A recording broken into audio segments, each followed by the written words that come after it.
What's up, everybody? Welcome to episode 388 of Opinions May Vary. I am your host, JR, my co-host with me, Alex. Hi. How are you? Good. It's been a while. It has. But, changes. Changes. That was what I was originally going to title the last post, but I didn't.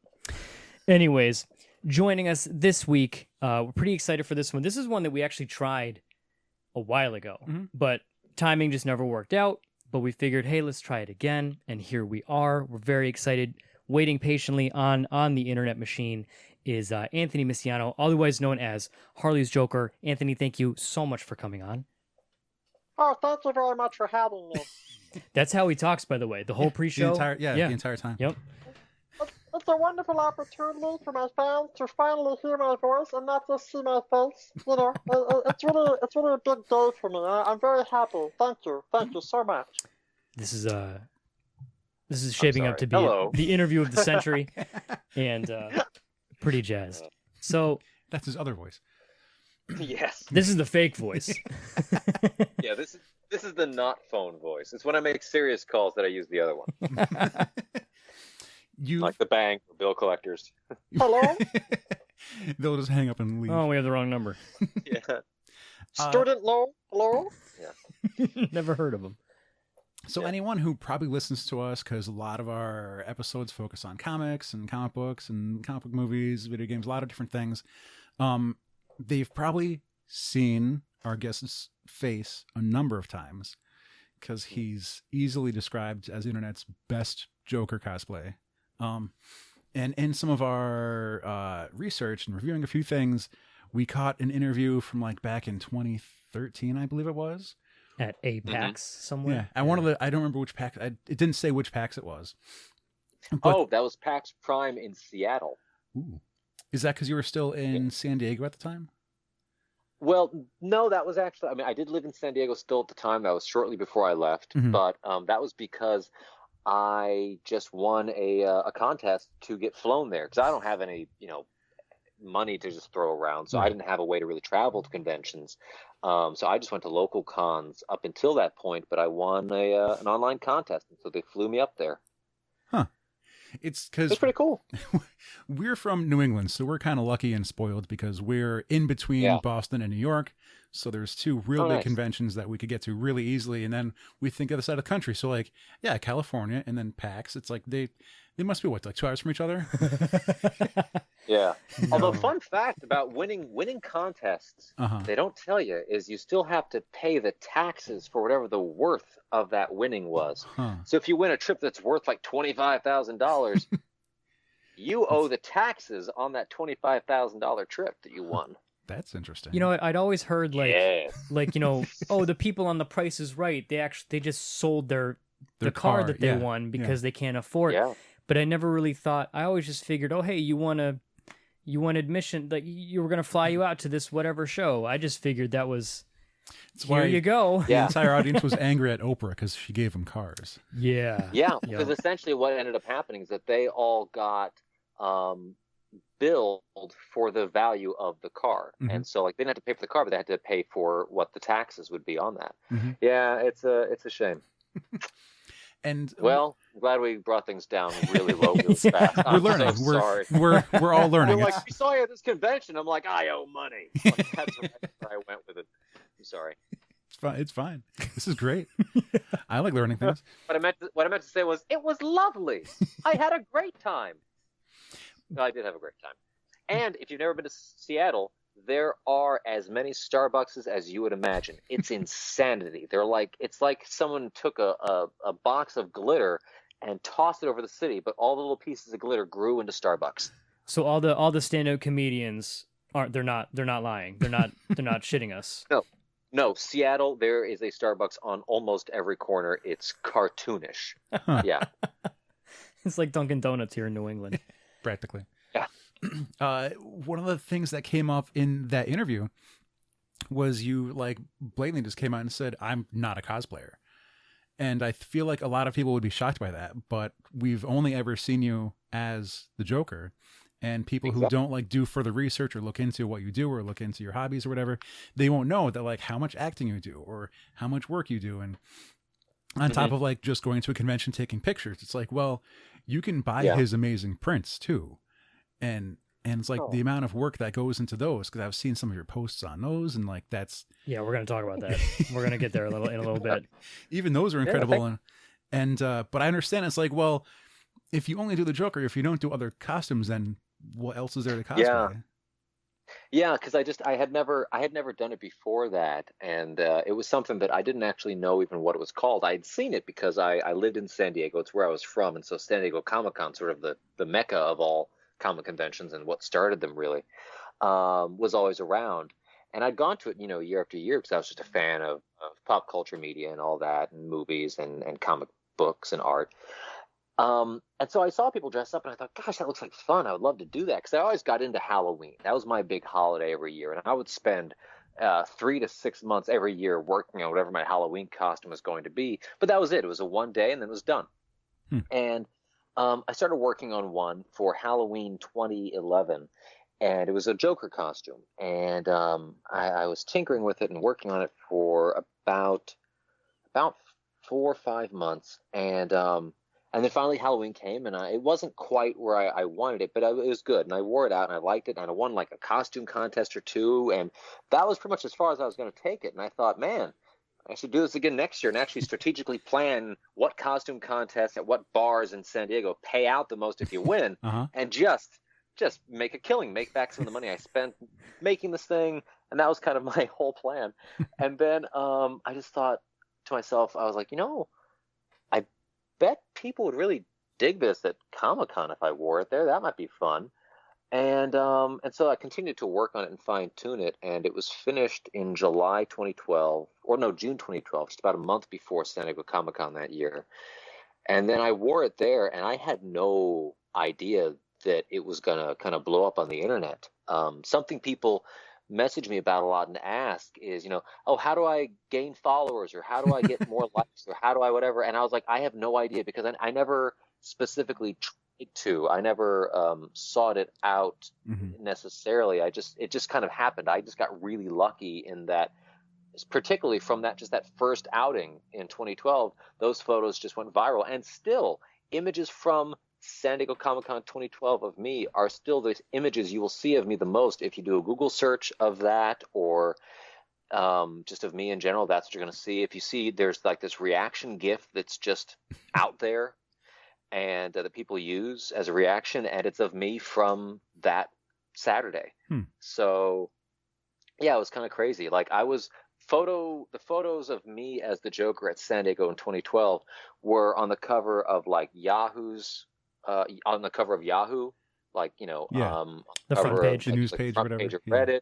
It was on, and anybody that was doing any sort of online media coverage of San Diego Comic-Con, some photo of me was their photo used next to the words San Diego Comic-Con. So it just kind of exploded instantly. And I didn't even know what to do. I got like 500 friend requests on Facebook in like a day, and I was like, what the fuck is happening? I had no idea what was going on. And then I started to, quickly realize what went on, and I didn't know what to do, and I was panicked. And my girlfriend, who's brilliant, said, why don't you create a page? And I didn't know. I was like, what's a page? Yeah.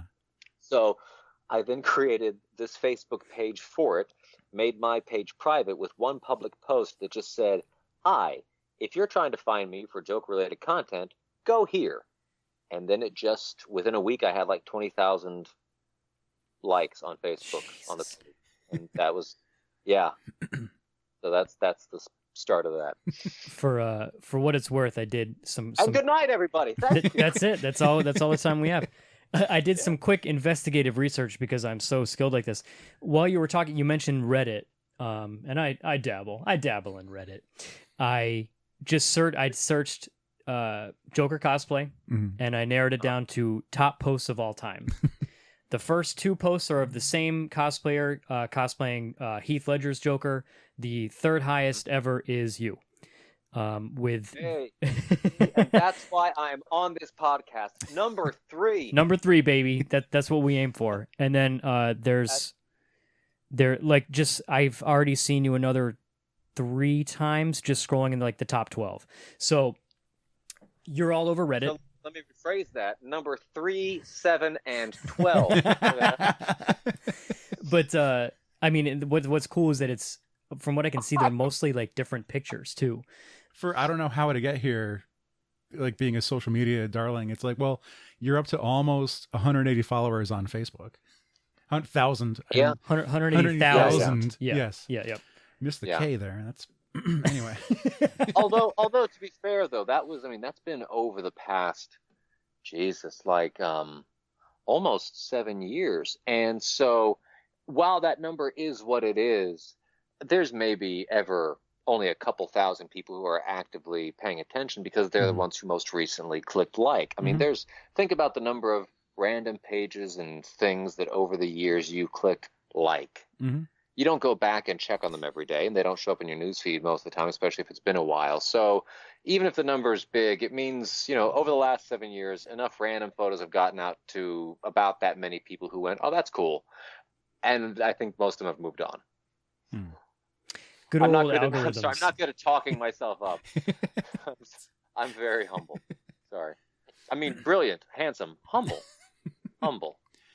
Mostly humble. Did you have a lot of acting experience at that point back then? Oh yeah. I started because I'm old. I'm 34 now, and I started acting in high school when I was 14. Just in high school, just high school plays, and then in college I did theater in college, and also theater around San Diego during that same time. And then have been acting in film and TV stuff since I moved to New York in 2013. But yeah, so I've been performing though a very long time. I've been on stage and in front of cameras, for like 20 years now. So did you already have an idea of what you wanted to do for the makeup, or did you look at tutorials? Did you figure it out on your own?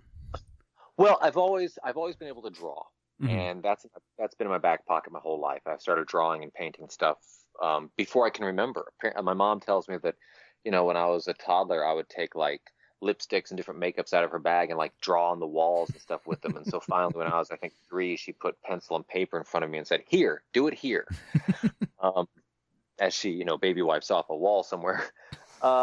So that, using that skill with makeup, there's no real big learning curve. It's just another medium on another surface. And so I had always done like my family's Halloween makeup when I was a kid and in high school and all that. And I used a few kind of direct references for the way I wanted my Joker makeup to look. Primarily Alex Ross artwork, because his stuff was always so realistic, and so it was much easier for me to look at his art and kind of translate it into, how would this look on a real face. Since it wasn't very cartoony, since it was realistic and had a lot of depth and dimension because of his style. I also was inspired, mostly there's 3 main sources of inspiration, 3 or 4 for my Joker's kind of look, which was Alex Ross's artwork, Brian Boland's artwork, Marshall Rogers' artwork in The Laughing Fish. And in fact, the trench coat and hat that he has on the Joker in The Laughing Fish is almost exactly what I ended up doing for my trench coat and hat. And Carlos D'Anda's original concept art for the first Arkham games, like before they ever actually translated it into what it was going to be, his original concept drawings were really fun and cool, and a few pieces from that were directly kind of translated into what I ended up doing. Are you able to also be a collector? Like, have you been able to acquire like any original art or any like paintings or prints of these? No. I wish I had a better name.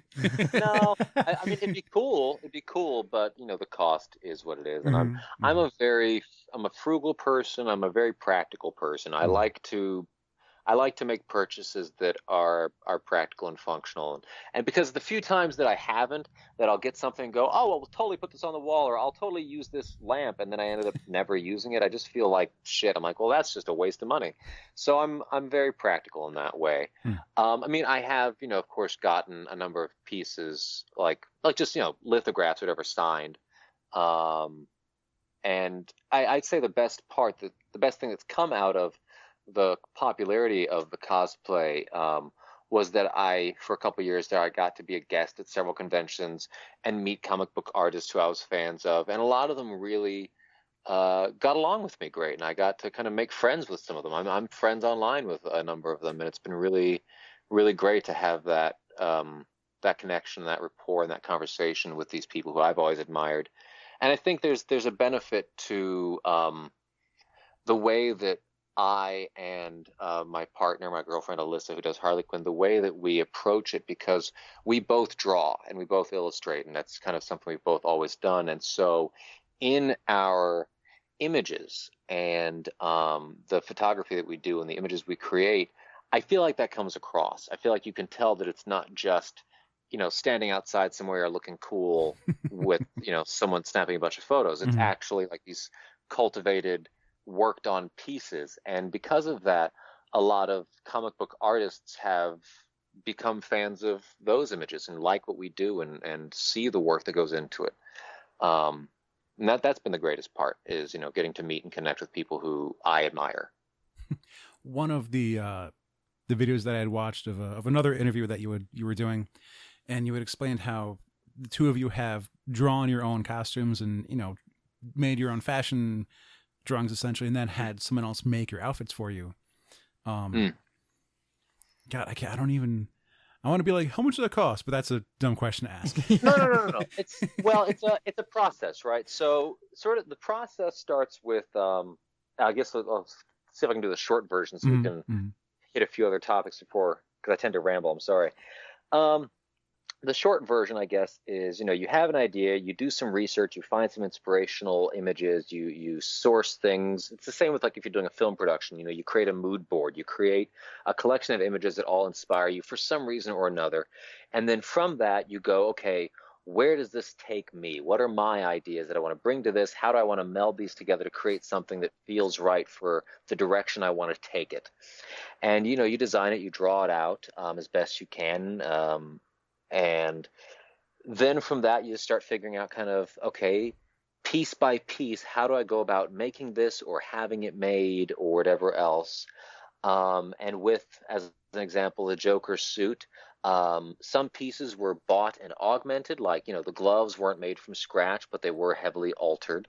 The boots, started out as they were actually like 1950s vintage cowboy boots that I had a lot of work done on by a couple cobblers, and so it's just kind of piece by piece. Or like the vest, for example, is something where, like, I found this really cool material that was in like a throwaway pile from a fabric store, and it was just like this big kind of scrap of this nasty, kind of hardened by something spilled on it or something kind of material. But it just had this unique texture to it. And I knew it would photograph well because I wanted textures. I wanted it to all have depth so it would photograph interesting. It wouldn't look flat and wouldn't look like spandex or something or polyester. I wanted it to have depth and life to it. And I took it home and I dyed it and distressed it in some. And then, of course, took it to a seamstress that I knew with a vest pattern and kind of made some tweaks to it. And it's just sort of a back and forth. I mean, that's part of why also it took probably off and on about a year to do the Joker costumes, because it would sort of be as new ideas came or as better ideas came, I would fine tune things or work on things more. Or if it was something where I had to outsource it or outsource a part of it, I would save up until I could afford to outsource a part of it and then take it to that person to say, hey, how do you do this?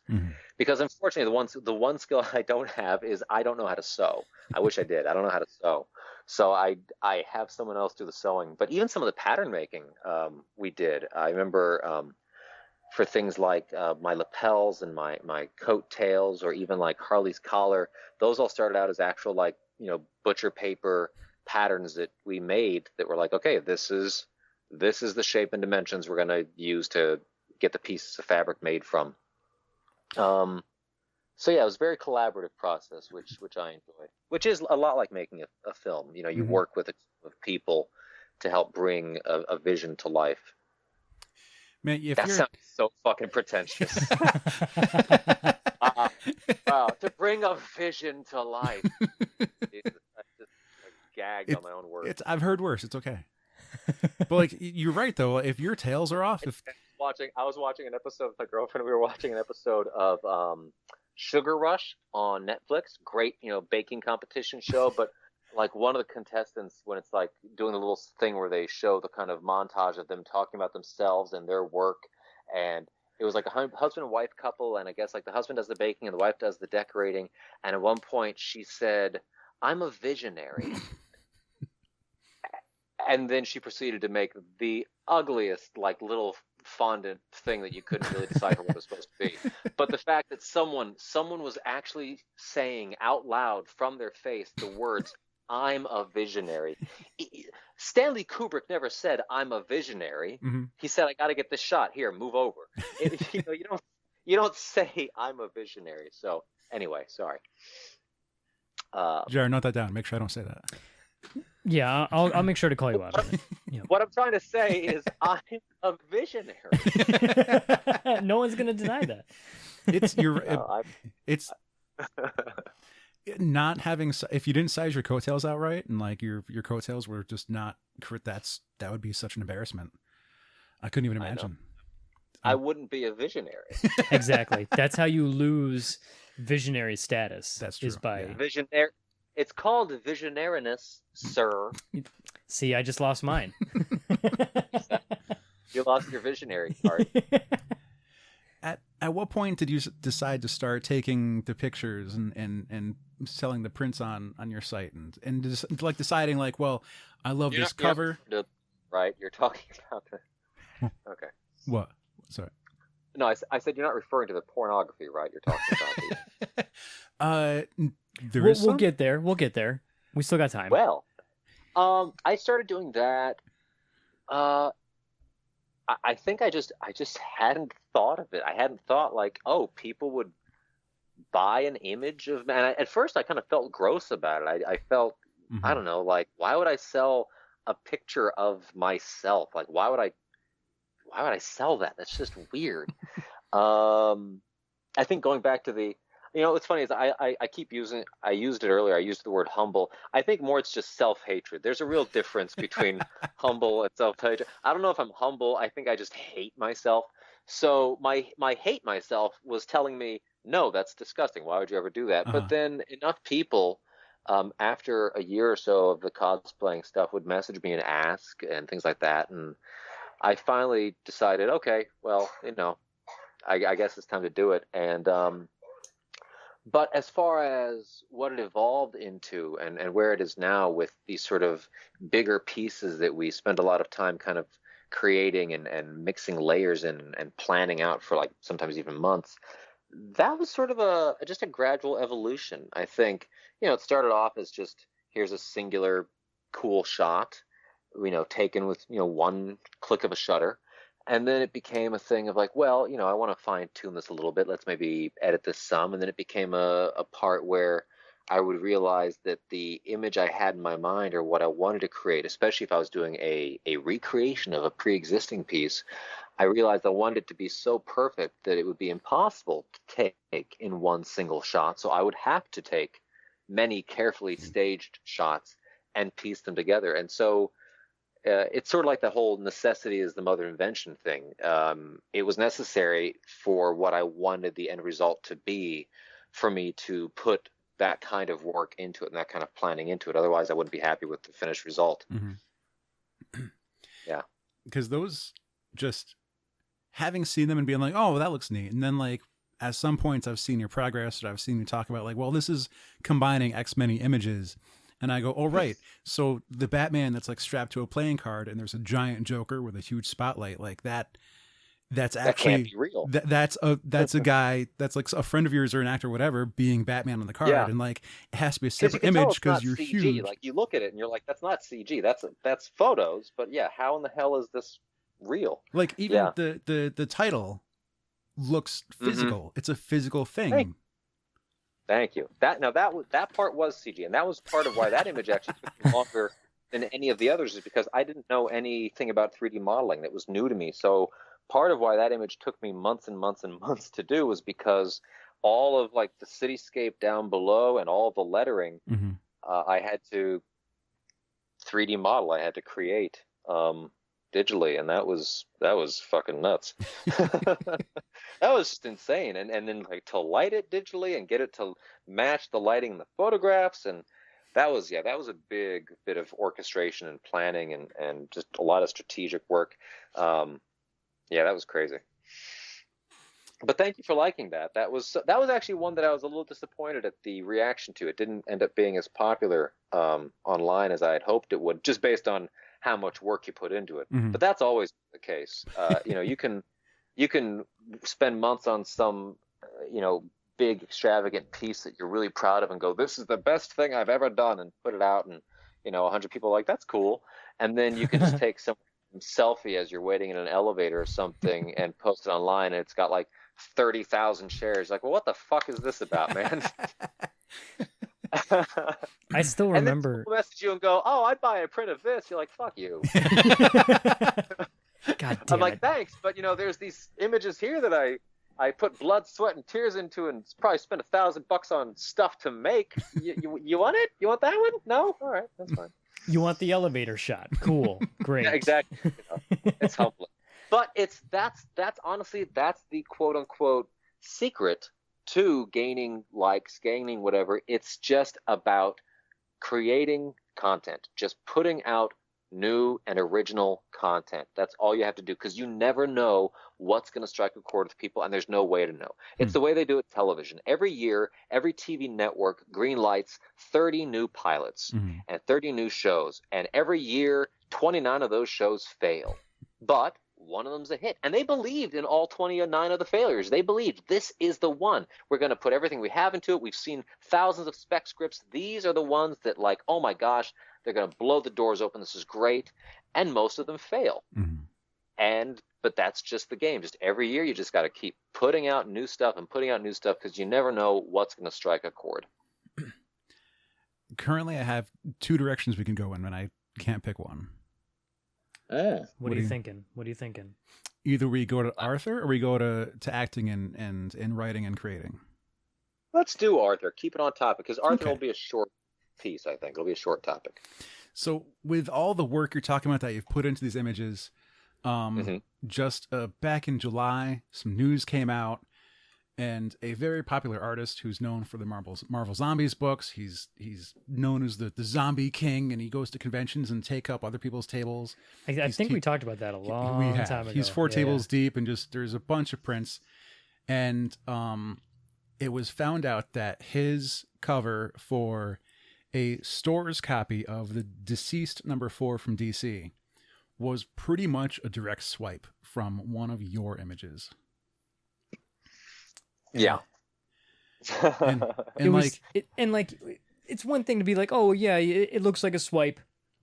It's you know, the person's in the same position, the gun's in the same, you know, shoot the camera. Yeah. But like, this is Bleeding Cool put out an article, and they even have a GIF of the fact that it is like pixel perfect. Pixel for pixel match. Yeah, it happened. I guess the recap of it, and the way I see what happened was, because I'm not gonna be a dick, and he wasn't doing it maliciously. He was doing it lazily. That's all it was he was just being lazy, because obviously, given his line of work, like anyone else in that field, and I know because of the cons and all that, I know a lot of comic book artists. Their schedules are insanely tight. Their deadlines are ridiculous. What's expected out of them and their turnaround is just obscene and dumb. Even the ones that are like big names and get paid well, they still have just deadlines that are just obscene for how much work they put out. So he was just he was being lazy. Now, whether or not that was just, as he ended up eventually saying, just a preliminary kind of thing to show where it's gonna go, which I don't necessarily personally believe. In the end, he ended up doing the right thing. He ended up creating a piece from scratch that did use my image for some reference, as far as just color tones, lighting, how does the light bounce off of a leather glove, just little things that any artist does. And that was totally cool, and it was a beautiful piece, and I loved it, and I was honored. Great. But yeah, the initial piece that was put out, whether that was going to be the final product or if it was just supposed to be a preliminary tease, it was a direct swipe, and it was a little frustrating. I would have believed that it was just a preliminary if I hadn't received some private correspondence regarding compensation that I politely declined. So, but in the end, he ended up doing the right thing. I think enough attention and pressure got on him that he felt he should do it, and probably someone from DC, I'm sure, chimed in and said, "Hey, dude, you gotta just fucking do this, or otherwise we're gonna all look like assholes." And and that's where it went. Because I'm also sure that because it was just for one comic book shop, it's literally, and they're completely in the clear. They're great people. They're just this independent, tiny little comic book shop that has a great little, devoted following. They're in, I think, some strip mall in California or something. That's owned by like one person and has like 4 employees. Yeah. They had they were just like, "Hey, cool, we got this big artist who has this big following. He's going to do this piece for our shop. This is fucking great."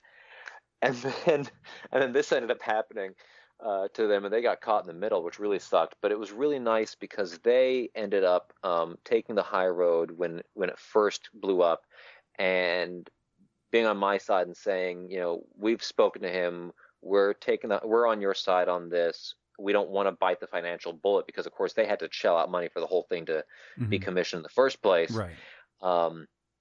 But in the end, no one got hurt. No one lost money. No one, got stolen from or taken advantage of. And it was, it all worked out.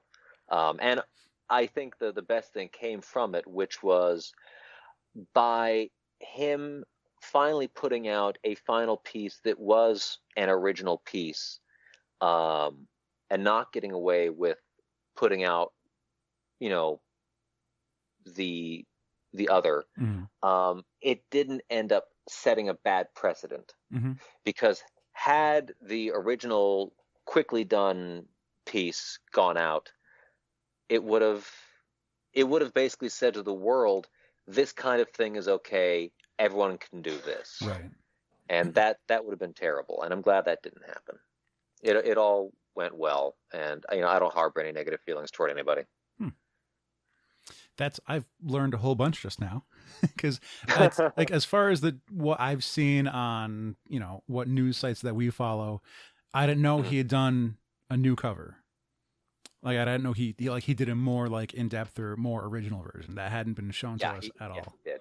So now, he did. It was clearly not like you can lay it over mine, and like if you looked at it side by side, you go, "Oh, it's the same image," but it's not at all. It's all the proportions are different, the colors, a lot of them are different, the way the hands are positioned, it's different. It clearly is an original painting where he used my image for some referential, things, which is totally cool, totally fine. People do that all the time. Yeah, that was good. Yeah, and it is a recent trend for individual shops to order like their own 1,000 issues or 500 issues of a book with their own cover on it. And then they get to put their store name on the cover too, which is and that's how we get 48 issues, 48 different versions of like Black Cat #1. Yep. But, yeah. Hey, the coolest thing with me that ever happened regarding that was actually great for me is that when Alyssa and I once went to a comic convention in Mexico, I believe it was was it? Hang on. Hey, hon, are you there? Oh no, she's gone. I don't know where she is. Well, anyway, I think it was Con Comics in Mexico City, but they had used our image, our recreation of Alex Ross's image on the back cover of a comic book that was actually like sold in comic book stores as promotion for the con. And so it was really cool because now we have a legit comic book with us on the back of it. That was pretty neat. That is rad. I'm glad. Anyway, I'm glad you finally hopefully you're making some money off of like all the pictures that you haven't made. Like you go to convention, like everyone starts sharing all your pictures. You're on the front page of Reddit, and it's like, if only this could be worth something to me. Yeah, all that exposure money. Yeah.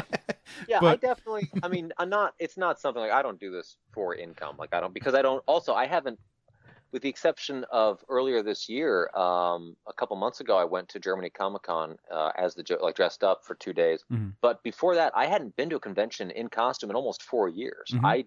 I haven't done it in a long time. Um, I'm kind of retired from cosplay for a while now, which is, but because the internet never dies, I will still very frequently get an email from very nice people who have a podcast saying, "Hey, Nice. you're that Joker cosplay guy. You want to come on our podcast?" And I'll say, "Sure, but you might be bummed out."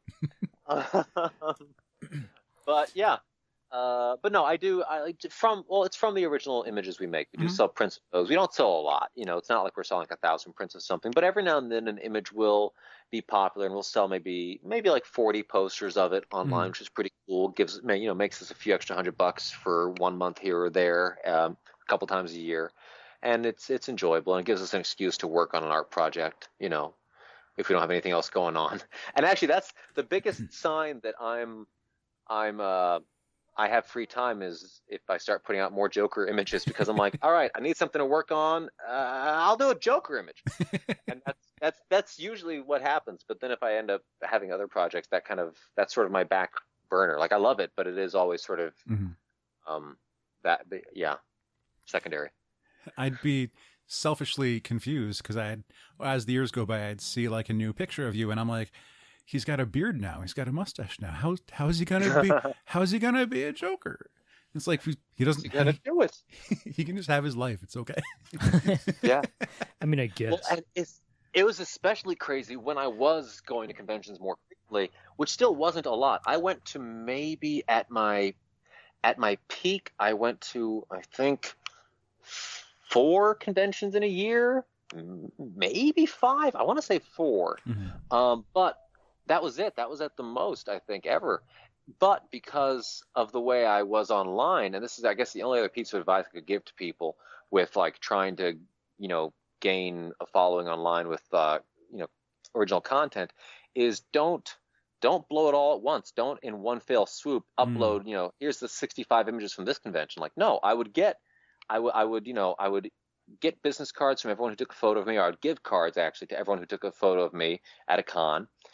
Who had good camera and looked like they knew what they were doing, and they'd email me those photos, and eventually I'd have, let's say I had 60 photos from convention X. I would find the 20 best, and I would just upload like one every other day or one every few days, and that's it.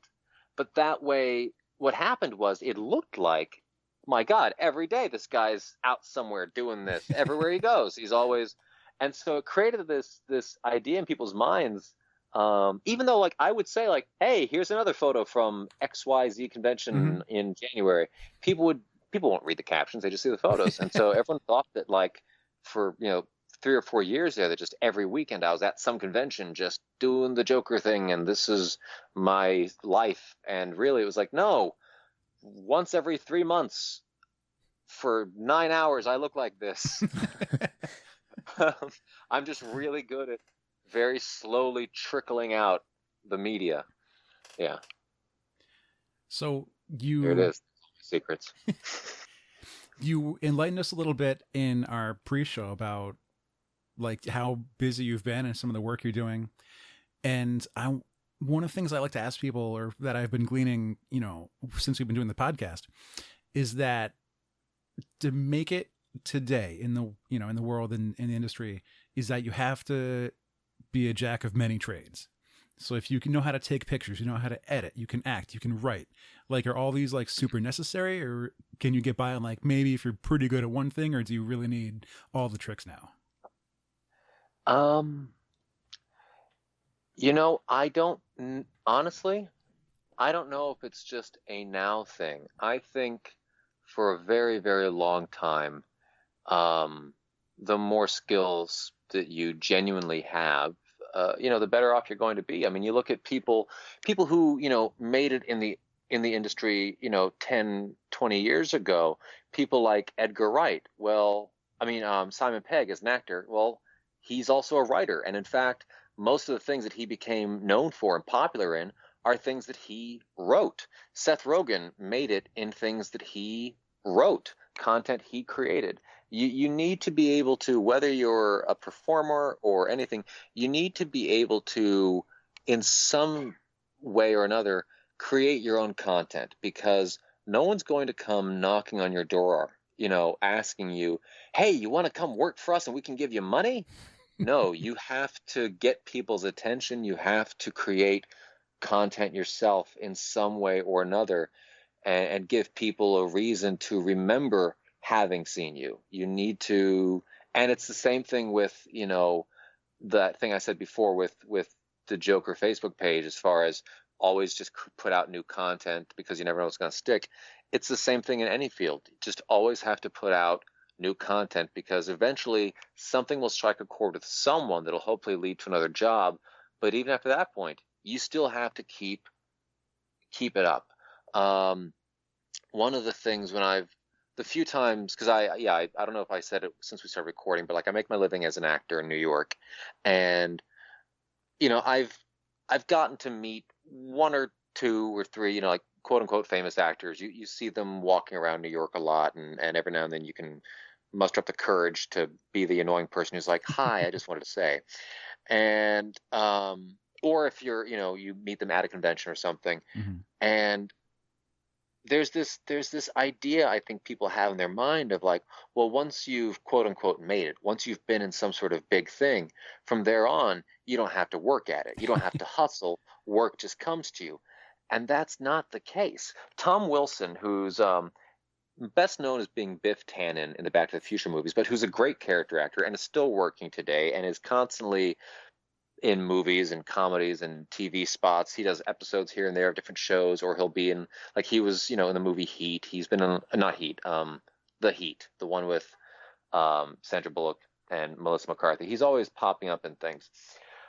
He has a YouTube channel, and every now and then uploads, stuff. And sometimes it's really great stuff. And there's this one story he told where he's saying how it's him in his car parked outside of, I think it was maybe Warner Brothers or one of the studios, and he's going to go in and do an audition.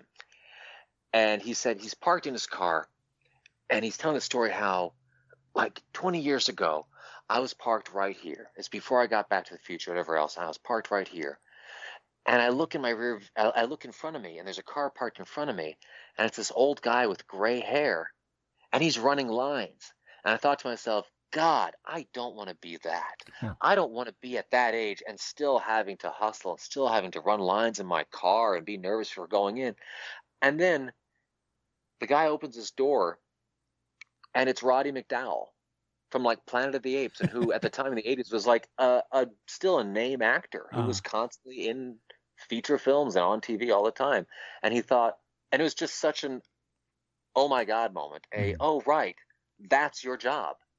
Your job is always hustling, always working, always trying to get the next thing. I mean, actors who, not A-list, like top names, they get to sift through scripts and pick and choose. But I mean, that's maybe a crop of, 20 people. Everyone else is still just going out for things, trying out for things, submitting ideas for things, pitching things. You just have to always be hustling and working. And if you don't have that energy in you, that's perfectly fine. There's nothing wrong with you. It's not an industry for everyone. It's really not. You have to be hungry. It's just the way it is. Yeah. I don't have a good ending. I'm not good at telling stories with an ending. I just launch into middle, and then I get quiet. It's okay. We speak and don't have questions in our sentences. So. Yeah, we kind of make statements at people and expect them to answer them for whatever reason. But well, I guess to answer that, I would say do you ever rather would you rather be able to work on something of your own that you've written, that you've made, or is it more of a preference to work on someone else's project? You know what? They're so different. It's such a different experience, A or B, because one of them, it's your baby, right? And so you're approaching it from a different angle, and you're thinking about many different parts of it. And so it fires off a different part of your brain and excites you in a different way. Whereas, let's say you're just hired to just be a performer in something. That's also very fulfilling and very enjoyable. And it uses another part of your brain. Yeah, I love all my children. Yeah, they're different, but they're both satisfying. So like right now I'm in a unique position where I'm at the moment I have like a couple acting gigs lined up. I probably can't talk about them. I don't know. It's always weird. You know, like if you're allowed to say anything or not before a thing is Right. shot. Yeah. But I have a couple things lined up, and I'm excited about those. But simultaneously, I'm in pre-production on a project that I didn't write, but I am co-producing and that I'm directing at the end of September, and it's an independently financed kind of like pilot to be pitched. And oh man, I'm super stoked about it. But that is like my every spare moment I have is tinkering away at that, and so.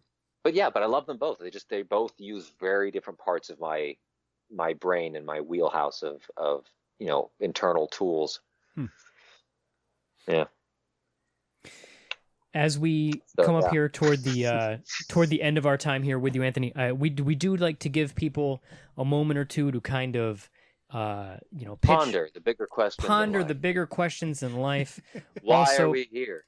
Why aren't some of us here? When will some of us get here? And if you were here and you left, can you come back? And if you came back, are you dead or are you alive? Or are you the living dead? Or are you dying inside but alive on the outside like me? Those are the questions that need to be answered. And maybe someday we'll get to those. For now, we also like to give people a moment to kind of pitch their stuff. Bigger question. Ponder. Sorry. Yeah, the pondering. I'm stuck in a loop. I'm very sorry. It happens. I want my goal. My goal, I think, is to waste your listeners' time. That's our goal for 7 years. Yeah. So, where can people find your work? If people wanted to actively, seek you out, whether it's well, that's called stalking, and that's illegal. Well, I mean, it's how we found you. We may have stalked you. A couple pictures here and there. Mild stalking. Mild stalking. Telephoto lens. It's okay. Where can they find me? Well, there's these great cameras in my backyard, and I'm wondering if that's yours. You can find me, let's see, online. If you want to look up like joke-related stuff and all my cosplay stuff, that's kind of a one-stop shop, which is my Facebook page, which is Harley's Joker, facebook.com/Harley's Joker. And you can find my partner in crime, Alyssa King, and all of her work. And she actually is a cosplayer, much more so than I. And she does different characters and is always kind of tinkering with new things, as well as creating illustrations and doing a lot of, especially lately, doing a lot of commissioned artwork for people because she really like her style and it's really fun and cute. Great character stuff. You can find her at facebook.com/Joker's Harley Cosplay. And then on Instagram for joke-related content, it would be official Harley's Joker, and for me. And then for my acting-related stuff, I mean, you can follow me on Instagram at Howdy Anthony, and my personal website is just anthonymisiano.com. It's not particularly an exciting website because it really just serves as like an online resume for industry people to come and check out. But you can see my reels and you can see clips of things I've done, and I have a media page where you see clips of all my different times I've been on TV here and there, or commercials I've done. It's a lot of fun. And that's kind of it as far as finding me online. And then and then you can go to IMDb, look at my name, find me, and go, wow, I haven't seen any of these. Well, I haven't. But it looks like he's getting hired and paying his bills, even though I've seen nothing. Or you can go, oh, I saw that. What episode was he in? Oh, I didn't see that one. But then you can seek out that one and go, oh my God, I saw him. He looked kind of like I thought he would. When I happened to do that and looked up on IMDb, I realized you know a friend of the show because we've had Nicole Pye on in the past too. And she's... That son of a bitch. It's another case of how big the world is. That rat bastard motherfucker. No, I'm kidding. I love her. She's great. The world's fantastic. World's this big, but it is. I can't see your fingers, but I'm imagining your arms are as wide as you can. Exactly. It's You're gargantuan. like a man lying about a fish. I once caught a fish. One time. This big. We unfortunately do need to wrap up here. I know, Anthony, you are busy as hell. So thank you so much for giving us, just a sliver of your time. This was great. Have you seen Satan? He's like skewering one guy. He's making another guy roll a boulder up a hill. He's whipping some people. He's shoving a pineapple up Hitler's ass. Yeah. He is a busy man. He is busy as hell. Yes. There it is. Yeah. There it is. You lost me for a second, but you brought it right back. Yep. See? That's what I do. I'm trying. The way I want to look at it, not to be in a loop. I think I'm just trying to like waste your listeners' time. Ponder the bigger questions. Why are we here? Oh man, we'll eventually maybe find figure an answer. it out. Maybe. But until then, we just have to say thank you so much for coming on. This was great. The anticipation, the build-up was worth it, and best of luck in all the future endeavors. Maybe someday we'll be able to see you, as Joker in person, or even in person not as Joker. Who knows? But this was so much fun, Anthony. Thank you again. This was great. Thank you very much. You as well. That is going. I gotta say, you sound taller than I thought you would. I get that a lot. I'm actually real short. Yeah. I'm a real short boy. But well, I know you are. You do a podcast. We got faces for radio. Man. Yeah, we have. Do you think tall, athletic, handsome people do podcasts? No, they're busy bumping people.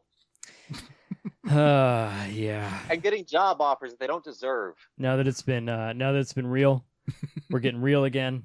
I suppose we should end. So I guess that's gonna do it. We got to wrap this up. People got stuff to do. So until next time, I have been JR. I'm Alex. I'm Anthony.